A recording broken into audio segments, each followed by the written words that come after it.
భారతదేశంలో ఒక ఇలాంటి ఆలయం కూడా ఉంది. అక్కడ ప్రజలు అడుగు పెట్టడానికి భయపడతారు. ఇది హిమాచల్ ప్రదేశ్లోని చంబా జిల్లాలోని భరమౌర్ నగరంలో ఉంది. ఇది యమరాజు ఆలయం.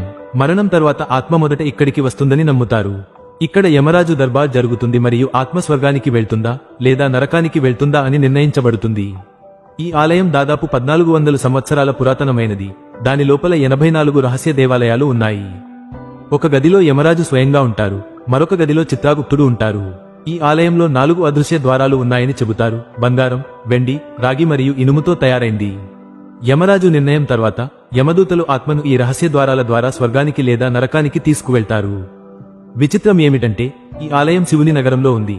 ఇక్కడ మరణానికి ముందు చేరుకోవడం కూడా ఏదో అశుభానికి సంకేతంగా భావిస్తారు. ఈ ప్రదేశం గుండా వెళ్లినప్పుడు గాలి కూడా బరువెక్కినట్లు అనిపిస్తుందని మరియు ఆత్మ వణుకుతుందని ప్రజలు చెబుతారు.